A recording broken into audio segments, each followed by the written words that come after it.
আসসালামু আলাইকুম ভাই। আসসালামু আলাইকুম। এই নামটা যদি একটু বলতেন। আকরাম।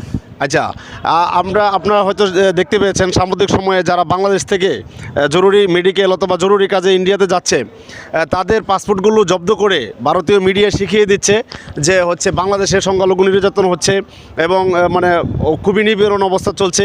এই বিষয়টাকে তারা প্রমাণ করতে চাচ্ছে এবং ব্ল্যাকমেল করে। তো এই বিষয়টাকে আপনি আসলে কীভাবে দেখছেন? এটা একটা নিন্দনীয় কাজ করতেছে ওরা, খুব জঘন্য কাজ। ওগুলো তো করাটা ঠিক না। একটা দেশের সম্পর্কে আর একটা দেশ এভাবে গুজব ছড়াবে, হিমু ছড়াবে, এটা তো ঠিক না।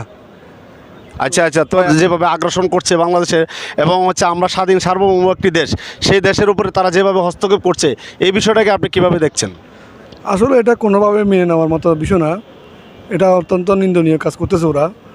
আমরা প্রতিবেশী দেশ হিসাবে দুই দেশ সম্পর্ক ভালো রেখে আমাদের ব্যবসা বাণিজ্য আরও উন্নত করা প্রয়োজন। আচ্ছা আচ্ছা, তো দর্শকবৃন্দ আপনারা শুনতে পেলেন।